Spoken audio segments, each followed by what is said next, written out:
So when Bill comes along, what kind of kid was he? He was a very nice little boy, really. Yeah. He was. He had a laugh. He would just throw his head back, and I'd take him to Louisiana to see the folks, and everybody just loved him. He was everybody's favorite kid. Was he William until a point, or was he Bill from the get-go? He was always Billy. Billy. Yeah. Okay. Riley. Yep. He was Yep. Billy. If you know me long enough, there are some people at the racetrack, they'll call me Billy. Uh-huh. You two are not one of them. And now for Dinner with Racers with your hosts, Ryan Eversley and Sean Heckman. Placeholder radio sound. I'm a driver. I'm very angry. The sound of a driver on the radio during a race.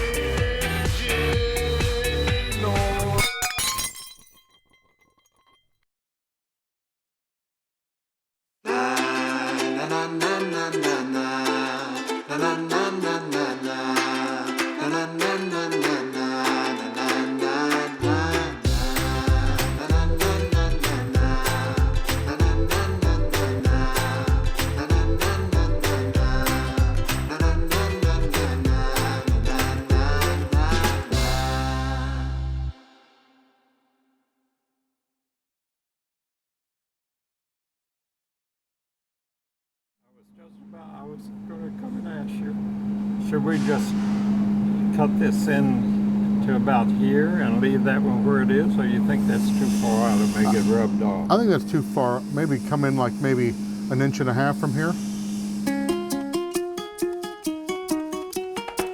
What's it like having Bob Riley here, still working in his early 90s? Man, I tell you what, I want to live forever, but if I do, I want to be as mobile as he is at that age. So every day he's still in here drawing, working, and then handing it over. Yeah, he works here 5 days a week typically, and then on the weekends he has a drawing office at home. Every single day he's here, and he's happy, and he loves what he's doing. And he one time told me, if I ever wake up on a day where I'm not thinking about the cars, then that's when I'll stop going to the shop. It's amazing that he still shows up, honestly. Yeah. He's a great guy, though. It's awesome having him here. Yeah. The stories he has is awesome.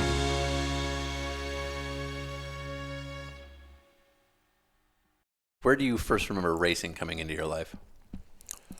Oh, very early.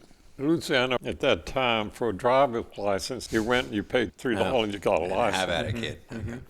So me and my friend both built up they used to call it a flat rack. That'd just be just the rack and the engine and no body. We actually waited at the highway station, the police station, so we could see how much it weighed. And then we went out at the airport, and I remember we went up on the tower and asked, all right if we run down the runway? The guy looked and said, yeah, there's no planes coming, it's okay. So we went out and ran down the runway as fast as we could. Came back and said, how fast you think we were going? Oh, you guys were going really fast. Yeah. Down the runway. Things were a bit different back then. And straight line testing was born. Yeah.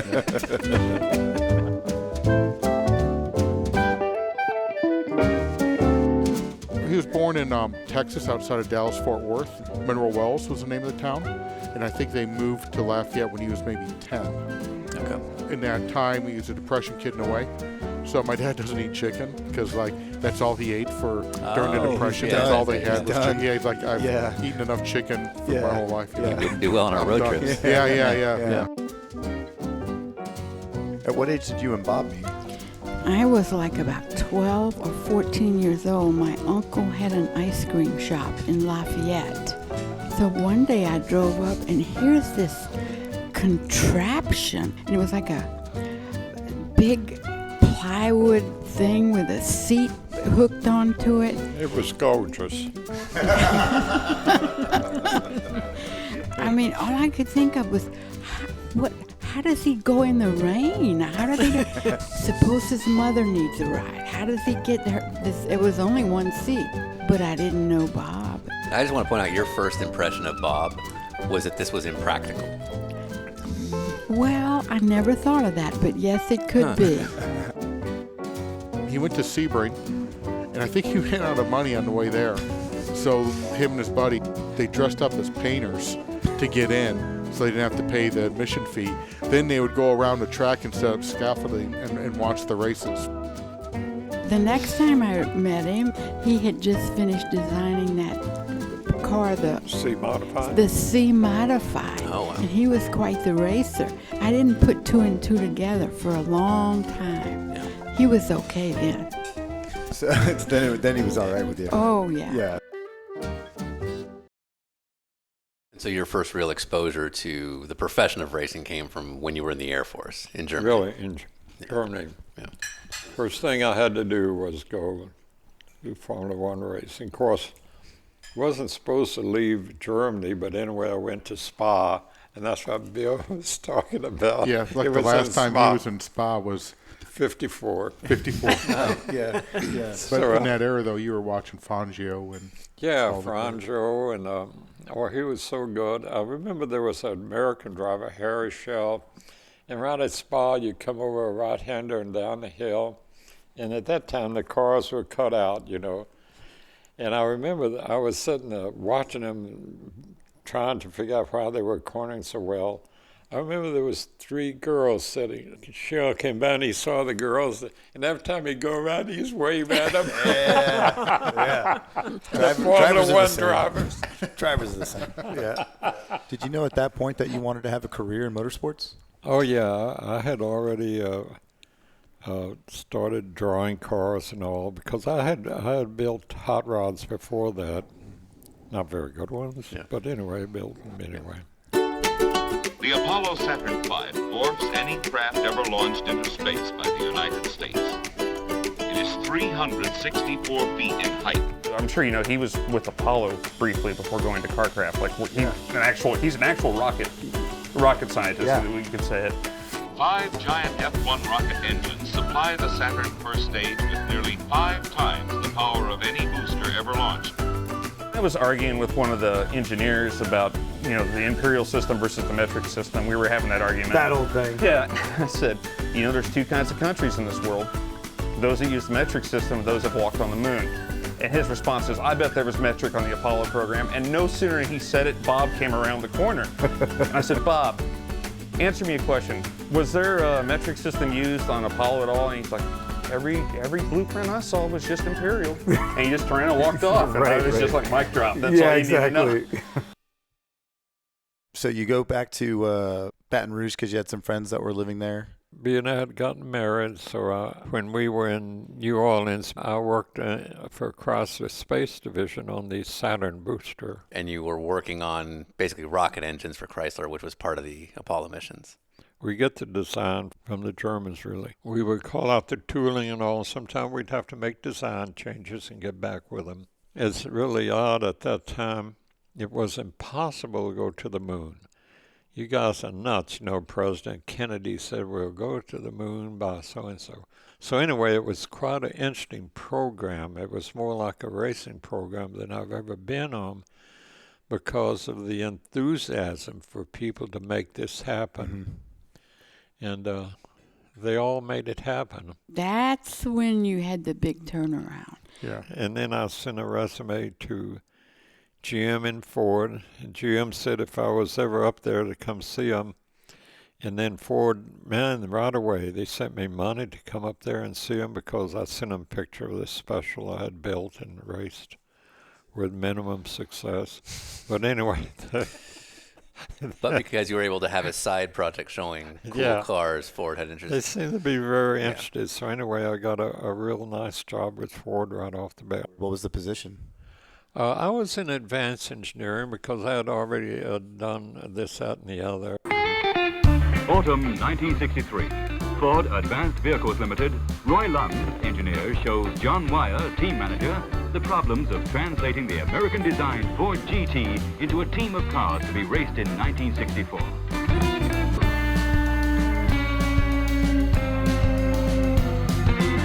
So obviously this is one of the most unique projects I think you've taken on. We found out that Carcraft was for sale. I went and looked at all the assets and told Jim Matthews about it, and Jim Matthews bought Carcraft, and then houses it here and then we took all the original blueprints, put them in the CAD, and recreated the car. Yeah. We looked at 4 original cars, scanned them, and got, and looked at rivet placing, and looked at all the little tiny, what type of fasteners they used everywhere, and recreated it. There's not too many cars we do where I'm like super excited about them when they turn out, but this one like just got knocked out of the park. Yeah. I mean, the guys did a great job on it, but.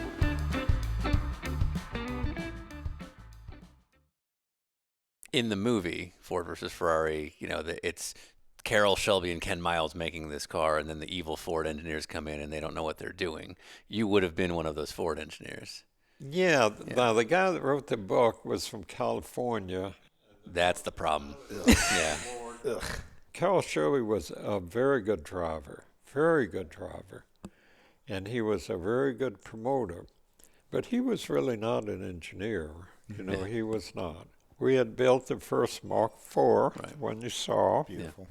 I remember we went out to test it. The first car, we went out to Ford Test Track, and I remember Bruce did a couple of fast laps, and then right in front of me he spun.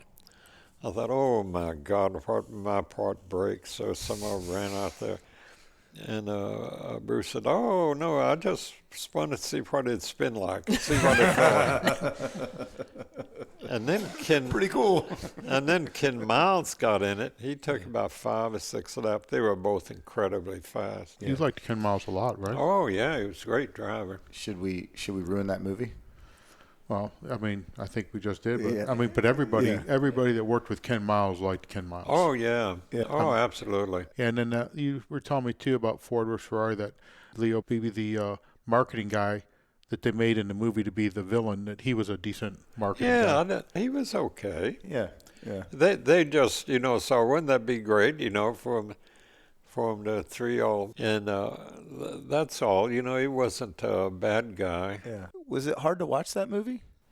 I expected the worst. Okay, sure. I truly did. I thought, oh my God. Yeah. But when I went there, I thought, well, this is okay. It was pretty close. Le Mans requires equal doses of speed and stamina. Ford, by now on Foyt's good side, talked him into running its Mark IV sports car along with Dan Gurney in June of '67. Bob is famous for saying the easiest thing to adjust on these race cars is the seat belts.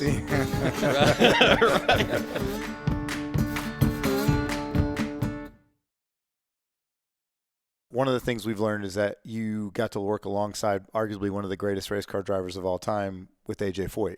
Oh, yeah, he sure did, yeah. What happened is he decided to do his own car because he was caught getting burned in the other cars. They like actually burned, like fire burned. Yeah. No, they crashed with all that fuel, and he would get burned. Yeah. So he wanted to do his own car. So a couple of guys that I'd worked with at Carcraft, they recommended me, so that's how I ended up designing his car, really. And you were sort of a Ford guy that was sort of put onto him. Was he immediately receptive to you? I went to see him, and then I told him I worked for Ford. Oh, okay. So it had nothing to do. Yeah, it didn't. Okay. Not being politically astute at that time, when I was down there, I think the first year, well, I said, gee, AJ, I got to go back. My vacation's up. He said, Henry Ford's a friend of mine. I'll call him and see if he can get you a couple more days. So I called my boss. He said, for God's sakes, don't let him call Henry Ford. If there's a seat fit at the shop today, Bob cannot be in the shop. Oh, even now? Even now. Yeah. He worked with Bruce McLaren. He worked with Foyt. When the drivers ask for this or that, then he has a flashback to, a story with Foyt.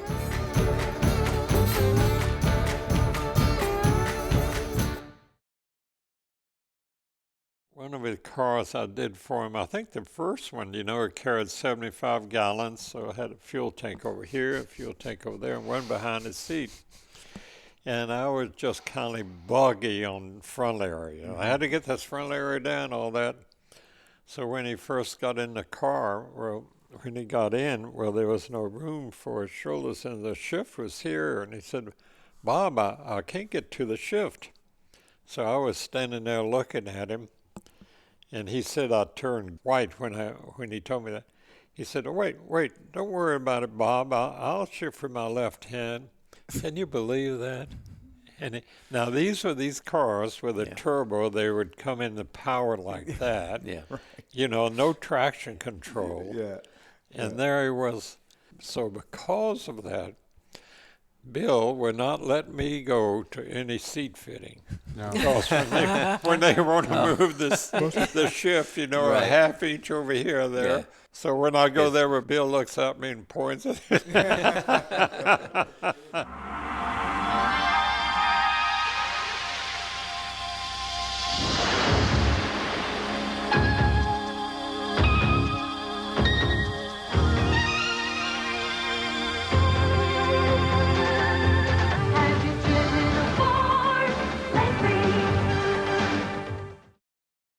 He got involved in the streetcar aero on the Thunderbird that came in like the 1983 Thunderbird. Yeah. Okay.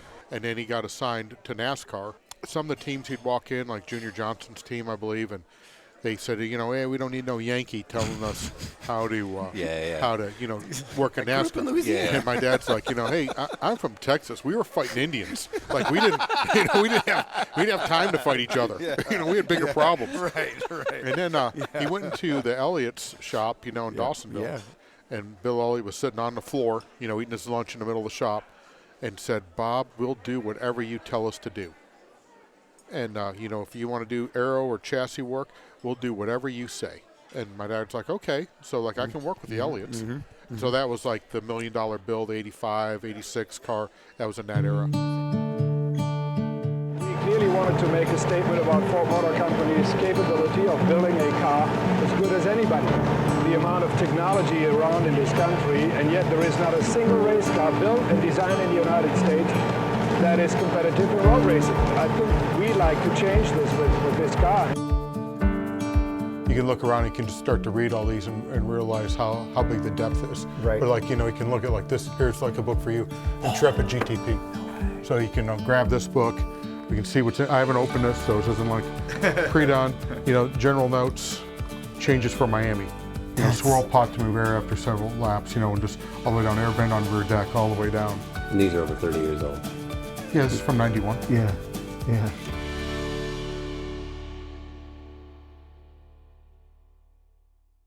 By the time Bill was born, you were already working with race teams through Ford. Yeah, I believe so, yeah. Bill seems to think he was at racetracks as early as 2 years old. Do you remember the decision? Probably so. Yeah? I have a picture of him at Watkins Glen. I bought him a little outfit that looked like a mechanic's, you know, all in one suit. Yeah, all the patches on it and stuff. Yeah, it had the patches. Please tell me you have that. No, at least photos of it. Please they got tell me you lost. have that. They got lost in You. the fire. He's just adorable. Yeah, I do remember one year at Watkins Glen, had to be, you know, early 70s, and it was a Can-Am race. And I do remember you and I were walking in the paddock, and I remember like some guys joking called us over to help them push the Can-Am car up on a trailer, you know, up on ramps. And it was a Penske car. It was the 917.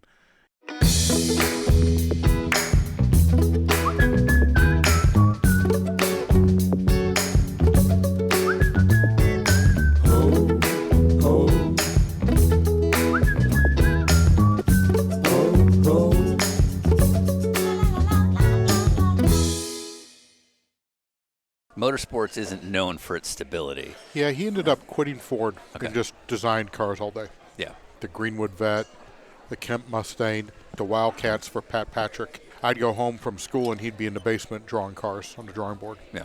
How intense is he during this kind of process? Like, is he happy to bring you in and engage with you on what he's doing, or is it like leave me alone? No, he's pretty intense.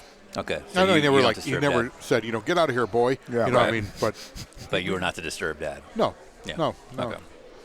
At that point, are you interested in what he's doing, or are you just a kid that's just enjoying being a kid? At 5 years old, I knew I was going to draw race cars. Yeah. Really? That's awesome. 100%. To a night we may not remember with the friends we will never forget. Cheers. Amen. Cheers.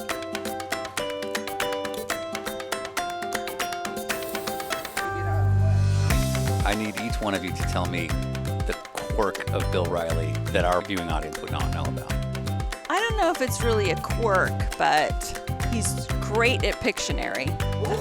That's what we were looking for. Thank you. Yeah. When it gets late, I can know like what they're gonna pick up on real quick. Bill spent his time in college back in the 40s doing technical drawings, which translates to pictures. So is that an unfair advantage? Yes. Yeah, 100%. So at what point do you start letting Bill do some work on race cars, like cleaning wheels or body work or anything like that? What do you say? Oh, it's pretty early. Yeah. Yeah, it's pretty early. I do remember, it must have been 83, so I was probably 15. And I remember going to Roush Protofab and going in the drawing office on like a Saturday and detailing like drive pins or drawing a fuel cell. You know, I had Bob as a teacher. Then I had a real good drafting teacher also. So when both worlds, are good, that it's going to come out good. How were you as a student otherwise? I was horrible. Yeah. I wasn't very good. I didn't apply myself at all. Yeah. And then I got to college, Lawrence Tech. It was like a technical college in Detroit. And I made the dean's list because I was finally doing subjects that I liked. Right. I'm doing engineering stuff and this. Yeah. And my mom was like the disciplinarian about grades.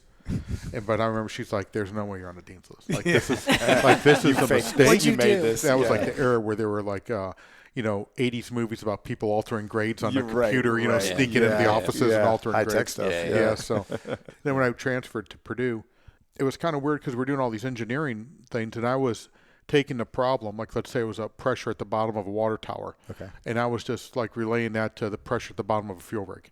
Right. So instead of, and when I'd read the story problem, instead of water, I'd put fuel in there, and it would all make sense to me.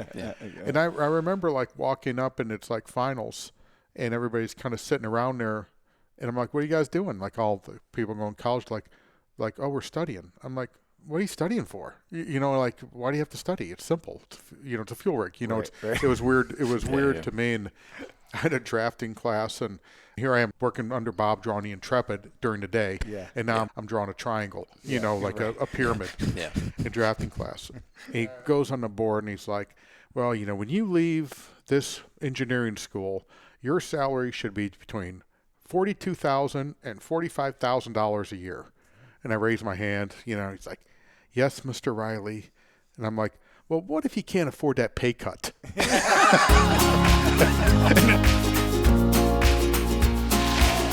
Is Wayne Taylor in the second MPI car, which of course is the new Intrepid, a totally new chassis built by Bob Riley. So when you first show up, Bill's only a couple years older at that point, but still very influential in the program. Well, he wasn't there because Pratt Miller ran that car. Yeah. And I didn't know there was a Bill until later on. Oh, really? Okay. I was chained to the drawing board. Checkers out. So Wayne Taylor wins the Nissan Grand Prix de Mardi Gras in the GTP division. The Chevy Intrepid team and Wayne Taylor both picking up their first wins. And it's the first American-built and American-powered car to win a GTP race since 1977. Kurt Rohrig, actually, the shock guru, was there too. Kurt is the one who said, well, Bill's going to be awful happy now. So I'm like, who's Bill? Yeah. He said, no, Bill Riley. He's taking some heat because, Mr. Miller thinks the car's, And I'm like, well, there's nothing wrong with this thing. So this poster, Sean and I saw it in the lobby when we first got here, and we think it's just the coolest thing. But, what does it mean to you? I think that it's kind of funny. I was talking to Andy Kilcoyne, at Kelly Moss, and I think he was having a rough day with some employees. And I said, well, do you have a poster? And he goes, no. And I go, make a poster of 20 of your accomplishments. And when you're having a rough day with that employee, you just glance over at your poster, and then you decide what part of your history of your success did that employee come in your life at. Okay. Like if your employee came in way up here, you're in trouble. Yeah. But if your employee came down here and you did these 18 wins ahead of that, then you're fine. So you base the level of you give about that person on where they helped you in your career. What part of this hierarchy were they in? So flag man waves. Well, how about these guys? have worked tirelessly for days and days to get this car in the race, to make it one of the fastest on the racetrack. And a very impressive debut for the Riley and Scott team, the factory-back Oldsmobile team, Mark Scott, his whole crew. This is their first race together as a group, and just very impressive event. They're all different. They all mean something special for us, you know, and some are, you know, you're really connected to. This is Wayne Taylor's moment.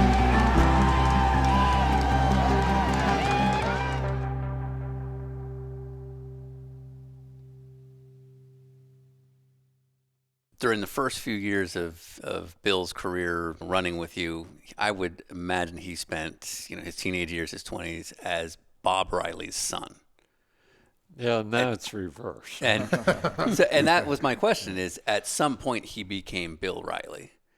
Do you know when that moment was? I never thought I'd live to be 70. Yeah, right. So, yeah. So we kindly started switching over a little bit, you know, what, about 20 years ago? Yeah, I think right around the time of the Mark III. Yeah. And I think, and Bob made a conscious effort, you know, to say, well, Bill, you know, I got to stop doing interviews and you start doing them, and I got to get out of the, you know, taking credit for all this stuff. Yeah. And that was a conscious decision you made. Yeah. And that was probably 20 to 25 years ago. Yeah.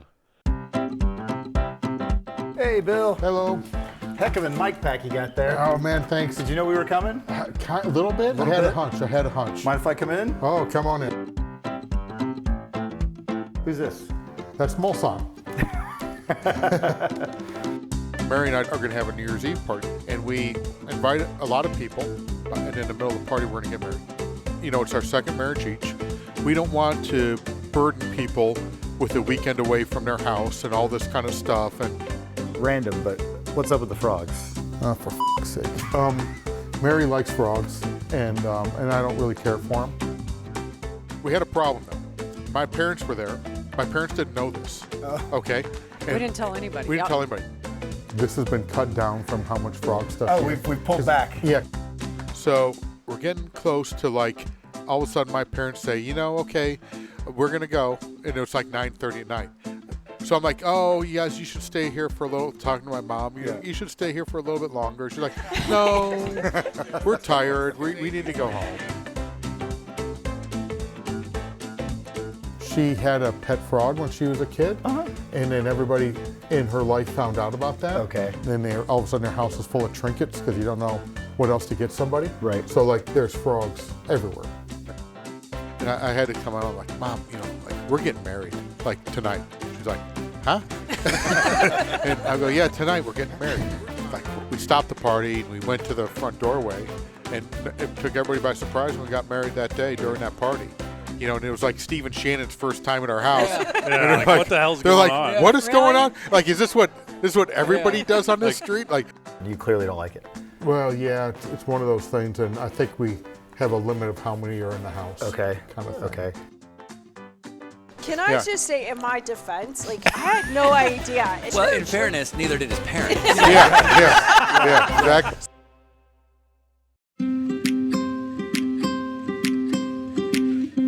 Oh, I'm late for my meeting. Okay. Kelly Moss is running a bunch of Porsches at this event at Coda. How long have you worked here at Riley? I'm coming up on 9 years here. Wow. So is Bill Riley funny or is he a psychopath? Remember I talked to you about those 351 Cleveland 4-barrel? I think the client went ahead and pulled the trigger and wants to trigger him forward. Bill Riley is funny. I can't say I get psychopath moments. Okay. I've felt his wrath, and most of it was deserved. I assume we're going to fill the car chief roles, but I also assume that some of the guys we bring are going to be a bit overqualified.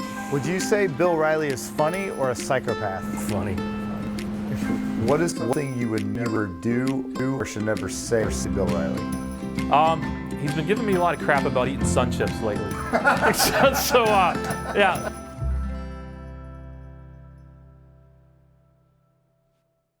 Riley Scott forms throughout the 1990s. Yeah. To a point, you guys are untouchable. The only thing you're losing to on the sports car side are the Ferrari prototypes, which is kind of a given what they're coming from. But if you're a privateer, the Riley Scott chassis is the only one to have. Trans Am, you're killing it. NASCAR, you're these hired guns that are killing everybody. Right. you can't fail to a certain point. No, you can fail. Well, I know. Yeah. So your dad's, I don't want to put words in your or his mouth, but it seems like your dad's first love is IndyCar. This is what I keep hearing is 100%. he loves the Indy 500. He wants to do the Indy 500. Yeah. So 1996, the IRL begins. 1997, this new chassis formula begins. This is an opportunity for Riley Scott to now exercise their sports car and NASCAR prowess and go kick ass in IndyCar. We were so busy that we looked at it and we couldn't get the car done fast enough to make the first round. That was our biggest mistake. How's that? Well, at that time, Tony George was going to buy 10 cars up front. Mm-hmm. Okay. And you can either do a January debut at Disney, yeah, or you could do a July debut. Post Indy. Yeah. And he pre-bought 5 cars from us. We did the July deal. But what we didn't really think about was all the good teams are taken, and they now have half a year development on these cars. Yeah. So when our car debuted in July, we had Stan Waddles and Mike Schenck, actually. Yeah. And we didn't have Billy Boat. We didn't have Jimmy Kite. We didn't have and Buddy Lazier and Eddie Cheever. The top IRL guys. Yeah, we didn't have those guys. Mm-hmm. We had these 2 guys. Yeah. And I think the way our car debuted was better than the way those cars debuted in Disney, but we were too late. Yeah. So, like, if we would have been back same then, development. no one really knew of Dallara or G-Force, but they knew of Riley because we just won Daytona. We won all the Trans Am races. Bob's history of NASCAR. Like, we were known. But these cars are available now. We should have, like, dropped something. We should have had a meeting and say, hey, we got to get rid of all these stock cars and concentrate on this IndyCar design. Yeah. So based on your namesake and your record proving itself, you already had this kind of latent assumption that you were going to sell cars on that name. Yeah. Is that hubris or just not understanding the market? It was just not thinking about it enough. Yeah. This is what could happen if we don't do this correctly. Yeah. Yeah. Yeah. So when you do a program like that, what kind of investments are you putting in against sort of your company's margin? All of it. Yeah. We're all in. Yeah. Yeah. It was all of it. Suck up everything. To do an IndyCar. Yeah. Have you learned to say no since then? No. And there's a problem again for Cadillac not having a lucky race. Didn't you have $100,000 a week payroll at one time back there, or was it $100,000 every 2 weeks? It was on 2000. It was $106,000 a week. That's right. All he was a pressure cooker. Yeah. All week, every week. Wow. I was 32. Yeah. Trying to find it, and I had to find $106,000 every week. Yeah. And GM, to our contract, we had a Cadillac program. They paid every 90 days. So they were 90 days from invoice. So it was a lot of work. Yeah. Wow. Yeah. A lot of work. And there's a car in the barrier, and that is Eric van der Poel. Eric has not had a happy time at Le Mans in recent years.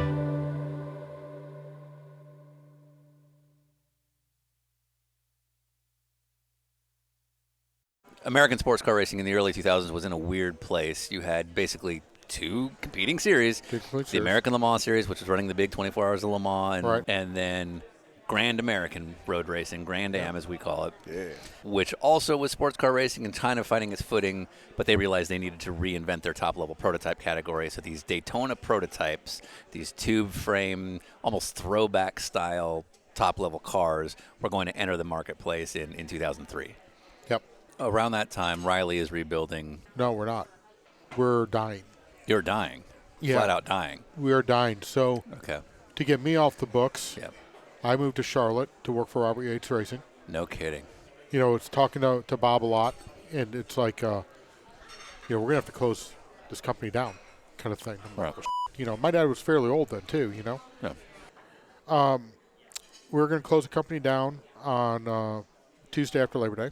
Oh, so there was a date. Yep, Tuesday after Labor Day. Daytona Prototypes came out. So we had a car schemed. Bob did, but we didn't have a customer yet. So then Chip talks to his guys about buying Daytona Prototypes from Bob. Chip Ganassi. Mike Hull goes and see Bob. They do a deal on Thursday.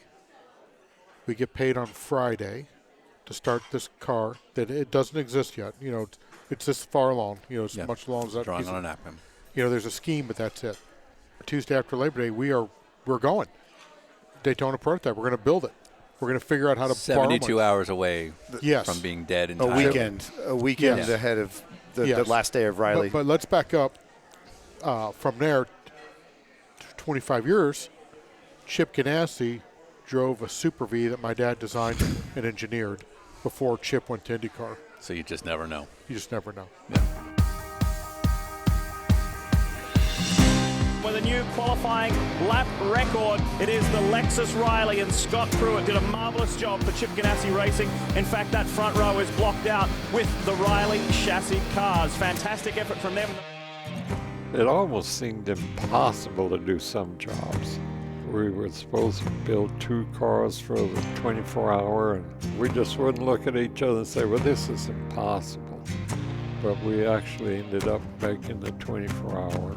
And now, victory for SunTrust Racing. Max Angelelli, Wayne Taylor, and Emmanuel Collard, and every single member of that team. Pablo Montoya brings Chip Ganassi Racing with Felix Savanas and their BMW Riley to victory at the Rolex 24 again.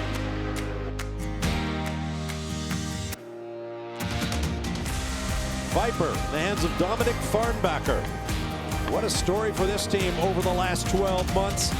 But here they are in a different class, but picking up a victory.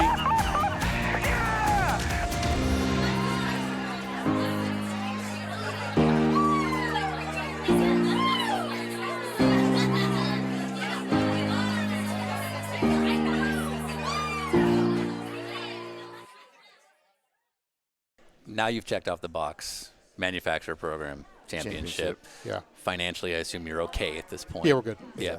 Yeah. And so from, again, really bad state in 2003 to championship winning factory program in 2014, Riley is healthy. Yep, we're back on top. So this up and down, peaks and valleys that is running a race team. Everything's great. Everything's good. Not quite there yet. Or your next program that you touch will be instant gold.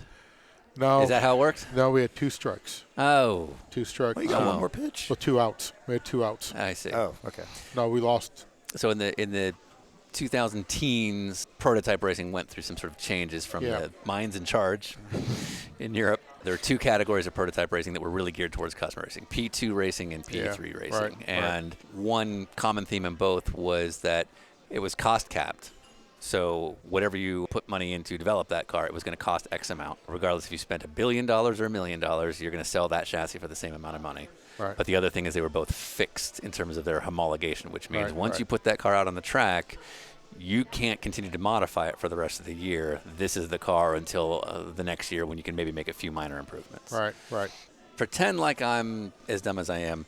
I don't understand what it takes to develop a car in terms of cost, resources, what you have in the bank, so to speak, because I understand selling a car. I don't understand what goes into it. What are some of the costs that make these things? Well, your body work and tub tooling is going to be a minimum of $1 million. Okay.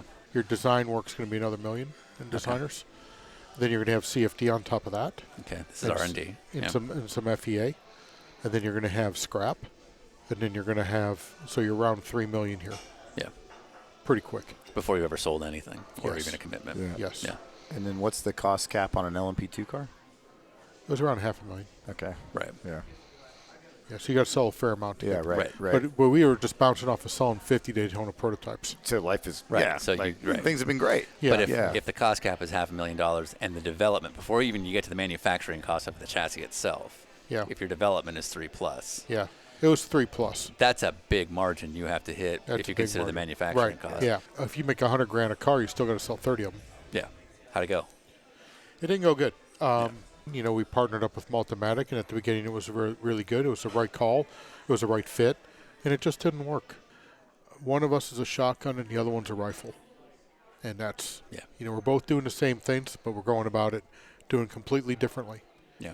These homologated cars, now it's a different level of a gun to your head to get everything right off the bat. Because once you roll that car out, it's fixed. Yeah, it's just a different way of doing cars, and it caught us out, and the investment caught us out, and you get behind, so you put in more investment, and it just feeds this thing, and then you get done, and we were in trouble. Were you close during this time?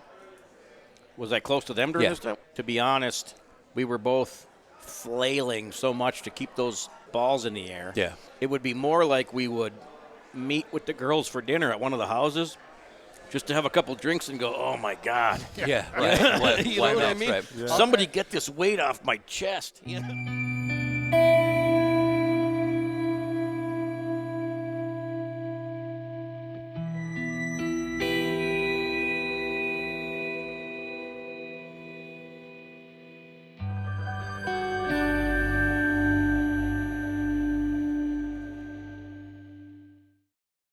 You know, we're out of money. We're struggling for money. The bank's coming down on us because we owe so much money.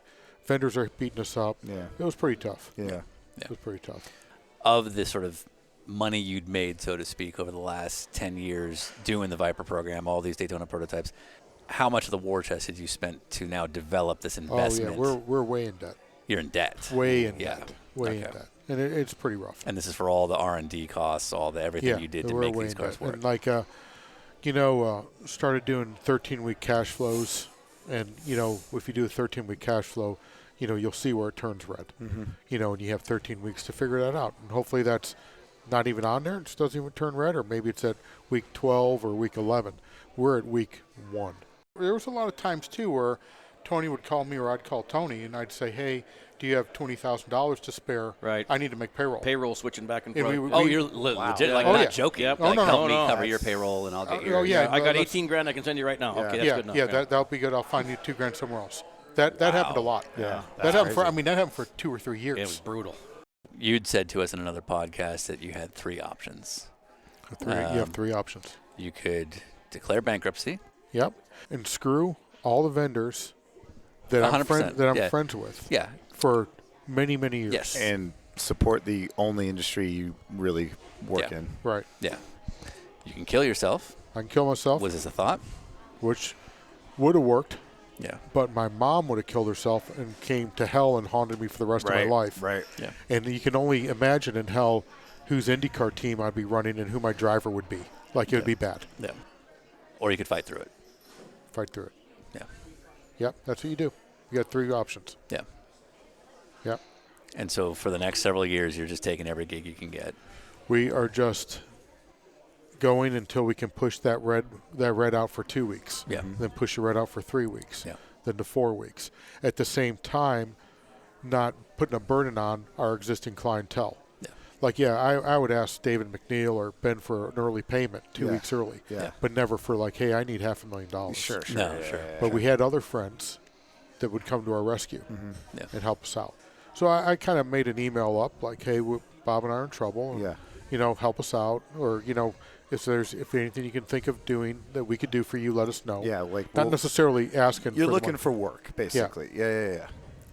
And I send it out like 5 to 10 people. Yeah. Asked Bob, I go, should I send it to Chip? And he's like, yeah, you send it to Chip. So I sent it to Chip. I was in a parking lot of a restaurant, and I sent it to Chip. And I walk in the restaurant, and my phone rings, and it's Chip. He's like, how are we going to fix this? How are we? Yeah. What can we do? Yeah. Like, and it was like an instant thing. Like, you're not failing. What are we going to do to fix it? Yeah. Right off the bat. Wow. So, some of his NASCAR guys came over, looked at what we could do for them, and we started doing some stuff for them to keep some cash flow. Yeah. We didn't that didn't save us. Like, Chip didn't give us $250,000 worth of business that week or anything like that. But you just knew that there's someone like Chip Ganassi in that organization that doesn't want you to fail. And that was enough. Yeah, that was enough. LMP3 Riley from Sean Creech Motorsport and Core Autosport. Let's hear from some of the winners. Phenomenal finish. The Pro-Am winning Mercedes of George Kurtz comes through the CrowdStrike sponsored car, but there is utter delight down in the pit garage.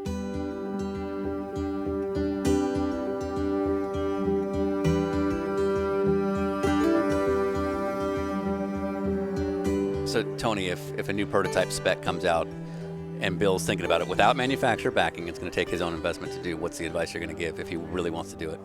The Rileys it's ingrained with them. That's what they do. That's what they look to do. Yeah. You know what I mean? Yep. They enjoy creating race cars to a rule set, try to be better than the next guy. Yeah. Like Bob will say, check this out. You know what I mean? I'm going to be able to move the kingpin, blah, blah, blah, do all this stuff. And he's just so into that. Yeah. So you couldn't talk him out of it if you wanted to. You know what I mean? It's just what they're, it's what they think about, it's what their passion is. If a new prototype spec or a GT3 spec that didn't require manufacturer backing showed up and you knew the investment required, but it was really appealing, having been through what you've been through in the last 30 years, would you do it again? Yes. Yeah, I would.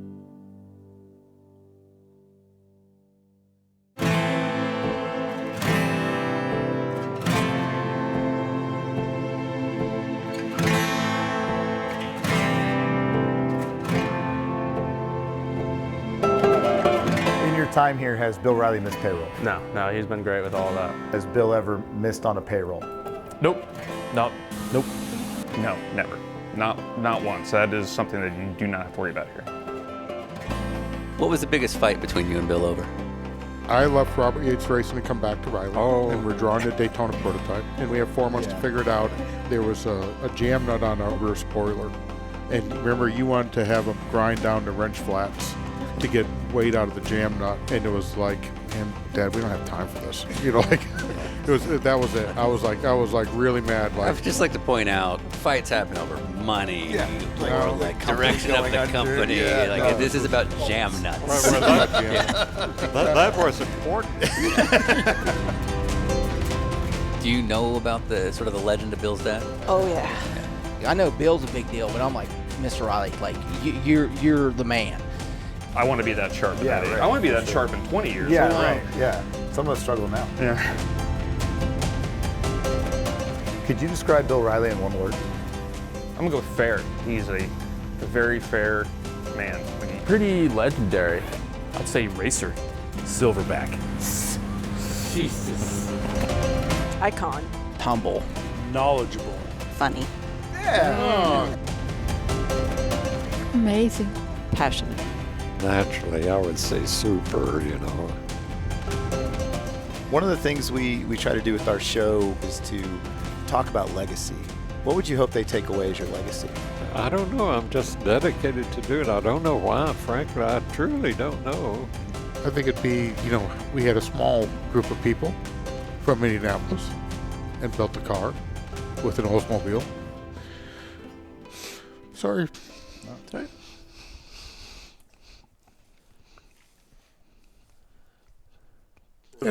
And we beat Ferrari. Yeah. Yeah. Yeah. Do you think it's because of the imperial system?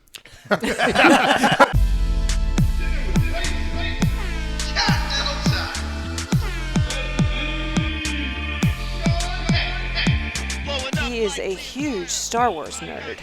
Is that real? Yeah. True story. Wait, what? Really? I got home last night and I watched Rogue One. Bill Riley. Bill Riley. And this is the dynamic. You think about this, and this is what it's going to be about. Yeah. And you look at, we have 4 months. You can't argue. Sounds familiar. They would be lighter, and that's the better way to do it. But it was like that. We got to go. For the amount of effort and special tooling, if you'd added up all the jam nuts and what you would have shaved, what would it have been? Oh, it would have been an ounce, maybe. The biggest fight is over an ounce. Yeah. Could be. Yeah. I'd heard a rumor that sometimes you don't like to look at your old cars because all you see are your mistakes. Yeah.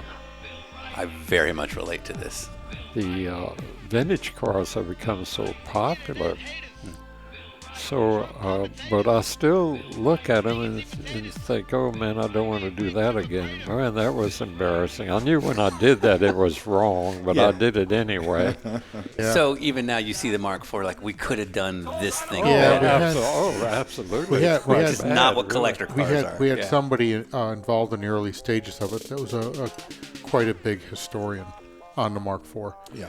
And Bob's like, well, you know, we'd really be good if we could do new A-arms and suspension for this car.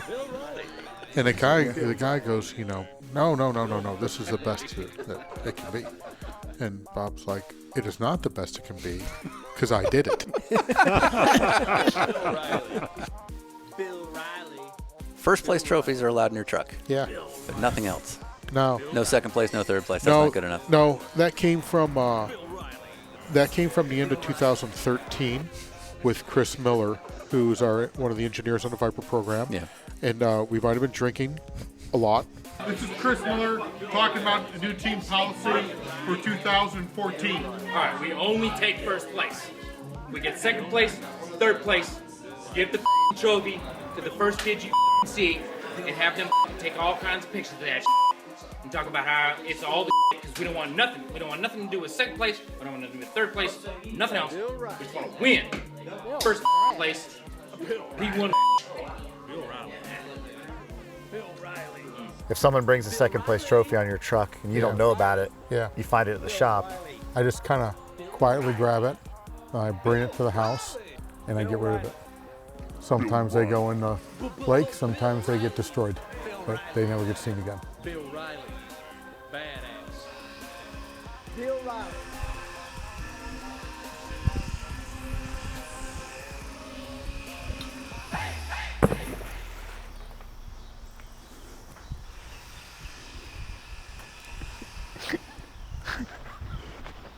We're on a road trip!